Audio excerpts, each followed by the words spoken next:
Welcome to the Orca. I'm Rick Cluff. When BC Attorney General David Eby called the ICBC a fiscal dumpster fire, he wasn't kidding. The Crown Corporation is set to lose more than $1 billion this year. Is there a way out? Our next guest has an idea. Kris Sims is the BC Director for the Canadian Taxpayers Federation and joins us now via Skype. Kris, hello. Hi, great to be here. ICBC has been a political hot potato for years. Can you give us a brief history of exactly how it fell into financial ruin over the past, say, 30 years?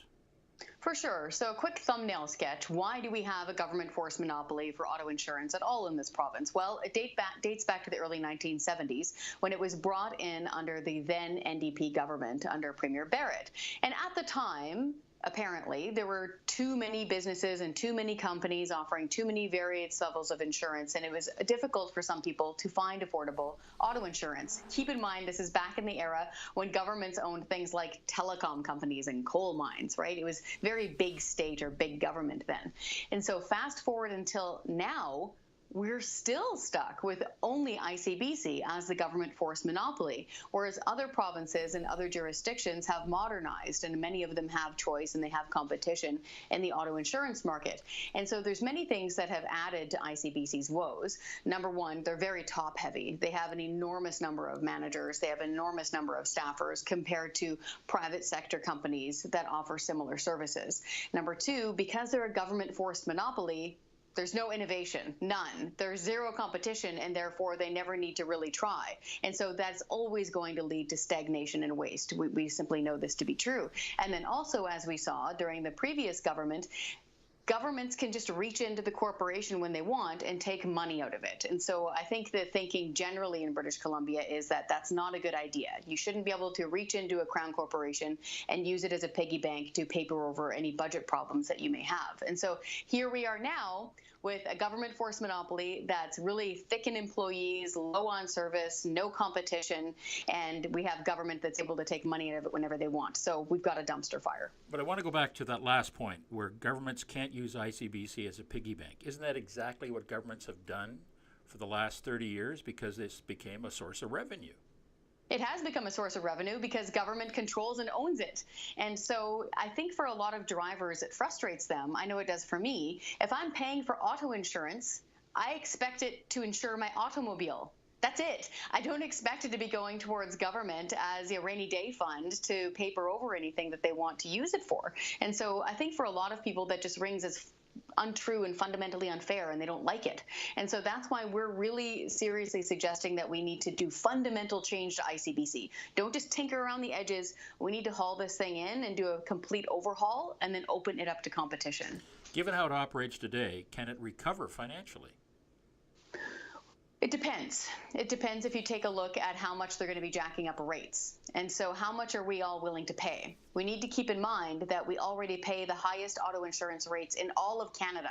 The average is over $1,700 a year for the average BC driver here in this province. That is the highest in all of Canada. And so the question is, how much more do you want to pay year over year over year? And keep in mind when Minister Eby announced the new rate structure, but didn't actually give us the rates, he said that you'll be paying less than you otherwise would have been. That means you're still paying more. You're not paying less. You're just paying less than you otherwise would have been, meaning you're going to get a rate hike regardless. And what's really interesting is that they usually bring out their rate hikes in September, but they've kicked the can down to December to announce their rate hike. And so we're thinking that this one could be pretty bad. So what's the alternative? So we think that ICBC should be changed into a co-op. Okay, some people like collective insurance. They like the idea we have this attachment to ICBC. Some of us do. So take ICBC, change it into a co-op, similar to a credit union. Allow BC drivers who like it to choose it and keep it. But then next to that new co-op, open it up to competition. And so that way BC drivers at least have the option, they have the choice of shopping around to try to find lower rates. And we can't stress this enough that it's really weird that we have no choice here. Our cousins in Alberta have a choice for auto insurance.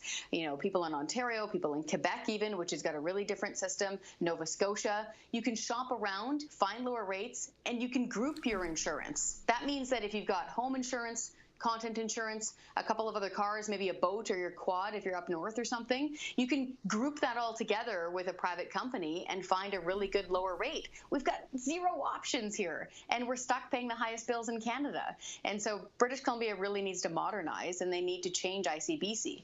But for a co-op to work, wouldn't you have to have a minimum number of members? You probably would. And again, this is something that they would have to undertake over, say, a year or two to transition into a co-op. And this has been done before. So this isn't something that's brand new.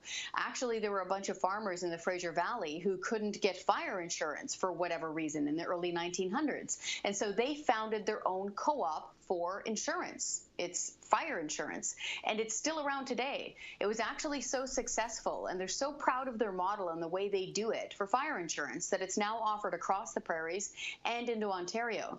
The reason why we're offering the co-op idea is because it seems to be just Groundhog Day in British Columbia all the time. We've just got ICBC over and over and over again, repeating the same thing over and over again, and some people don't want to let that go. And so, fine, we're saying don't scrap it, change it. And we think that the credit union model fits well with NDP philosophy. It sounds like something that they would like to actually explore. And so that's why we're offering this kind of Goldilocks solution. Change it and open it up to competition. Would you support a cap then on personal injury awards to keep costs down? So that's a good question. Again, that would ultimately be up to the policyholders, right? If they're the co-op and it's up to them on how they want to have their insurance work for them, that would be up to them. But we need to keep in mind that there's caps on injury rates in other jurisdictions, and there's been a really good example that's been raised to me in Alberta. So for example, say you have what's called a soft tissue injury in Alberta. This has been a case that's been raised with me, and it's really detrimental. Right? It's technically soft tissue, so it's in like your back or something like that, but it's hard for you to walk. You are then classified as lower because it's technically soft tissue. But by the letter of the injury cap law, if you break the very tip of your pinky finger bone, that's more catastrophic because you've broken a bone. And the question is, who do you want deciding which injury is more catastrophic? Do you want a tribunal? Do you want the government? Do you want the private sector? And so whenever you start getting into caps, you start limiting people's voice. And so that ultimately would concern us. But at this rate, there's so much wrong with ICBC right now that we think we need to split it and make it open for competition first, and then we can start talking about these more nuanced issues. In the meantime, let's say this idea of a co-op goes ahead. In the meantime, what happens to this massive debt that's on the books for ICBC right now? That's a good question. So hopefully the NDP government would be able to analyze their spending, figure out a way to get themselves out of that debt, and eventually transition it over to a co-op. And then alongside of that, offer choice. We think the main thing here is looking towards the future. We know the debt is a problem. Yes. We know it's a dumpster fire. Yes. But we think going forward, the only way to actually fix this for the future is to have it in competition. Because even if, say, BC drivers paid through the nose, say we get like a 10 or 12 or 15% rate hike on top of our already highest rates in Canada, and we somehow manage to pay off that debt, if we still have this same model of a government-forced monopoly with government access to the money, we could be sitting in this same boat 5, 10, or 15 years from now.